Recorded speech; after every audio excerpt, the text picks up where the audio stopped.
और देखिए, राजधानी दिल्ली में नीट को लेकर हो रहे प्रदर्शन में कल एक बार फिर से हंगामा हुआ, जब प्रदर्शन कर रहे छात्रों के बीच कुछ लोग ऐसे थे जिन्होंने एक बार फिर से सुरक्षा कर्मियों को निशाना बनाया, सड़क पर गिराकर पीटा, लिंचिंग की कोशिश की गई। और ये तस्वीरें इतनी हैरान करने वाली थी कि जिसने देखी उसके मन में सवाल उठने लगा, आखिर ये कौन से लोग हैं जो देश की राजधानी की सड़कों पर सुरक्षा कर्मियों के साथ इस तरीके का बर्ताव कर रहे हैं। दिल्ली में जो बवाल 20 जुलाई को हुआ, उससे एक कदम बढ़कर 21 जुलाई शाम को किया गया,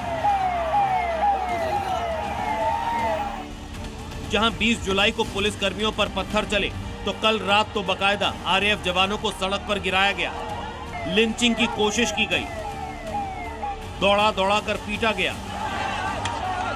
सब तरफ से घेर कर मारा गया।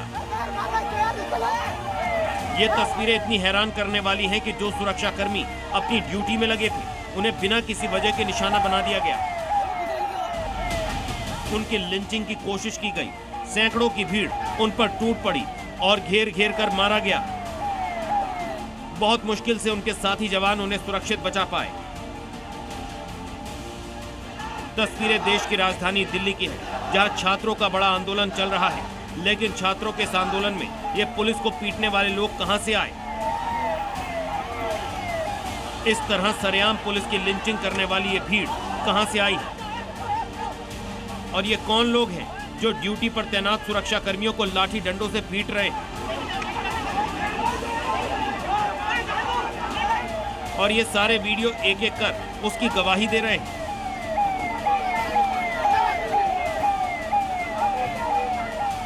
दिल्ली की सड़कों पर सुरक्षा कर्मियों के साथ हुई बदसलूकी की अब पूरी पिक्चर आपको एक एक वीडियो के जरिए समझाते हैं।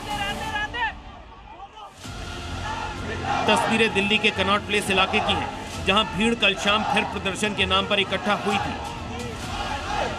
लेकिन इस भीड़ में घुसे कई चेहरे ऐसे थे जिनके निशाने पर सिर्फ पुलिसकर्मी थे। देखिए कैसे इस लड़के ने पहले पैर मारकर आरएएफ जवान को नीचे गिराया, और जब जवान नीचे गिरा तो उसको मारा गया।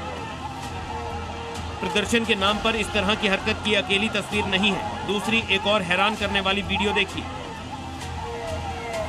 इसमें एक जवान को जमीन पर गिराने के बाद दूसरा जवान अपनी जान बचाने के लिए भागता है, लेकिन भीड़ उस पर टूट पड़ती। किसी के हाथ में लाठी डंडे तो जिसके हाथ में जो लगा उससे जवान को पीटने लगा। बहुत मुश्किल से एक शख्स ने आरएएफ जवान की जान बचाई। वहां मौजूद भीड़ इतनी असंवेदनशील थी कि जब घायल सुरक्षा कर्मियों को कुछ लोग भीड़ से बचाकर ले जा रहे थे, तब भी उनकी पिटाई की कोशिश की गई। ना मारने वाले ने उम्र देखी, ना ये कि पहले ही जवान बुरी तरह से चोटिल था। अब बवाल जब हो रहा था तो पुलिस वहां मौजूद रहकर लोगों से ऐसा ना करने की बात कह रही थी। आप कानून को अपने हाथ में ना लें, आपको बार बार चेतावनी दी जा रही है।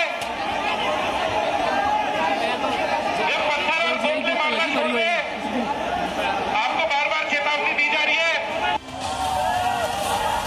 दिल्ली के दिल में हुए इस हंगामे की एक और तस्वीर भी दिखी, जब बकायदा बैरिकेड्स को भी हटाया गया, खींचा गया और पूरी तरह माहौल खराब करने की कोशिश हुई।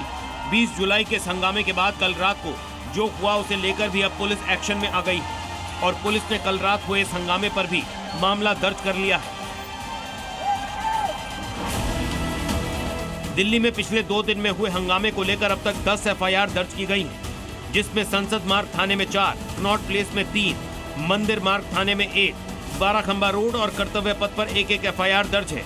इसमें जानबूझकर दंगे के लिए उकसाने की धाराएं भी शामिल हैं। इससे पहले 20 तारीख को भी पुलिस और छात्रों के बीच जो झड़प हुई थी, उसमें पुलिस ने लाठियां चलाई तो प्रदर्शनकारियों ने भी पत्थर चलाए, गाड़ियां तोड़ी थी। इसे लेकर अब पुलिस एक-एक हंगामा करने वालों की पहचान में लगी है। लेकिन कल जो तस्वीरें दिखी, उसमें पुलिस के बिना लाठी चलाए भी उनको पीटा जा रहा था, जो सवाल खड़े करता है कि आखिर ये कौन लोग जो नाम तो प्रदर्शन का ले रहे हैं और काम हिंसा का कर रहे हैं। ब्यूरो रिपोर्ट, जी मीडिया।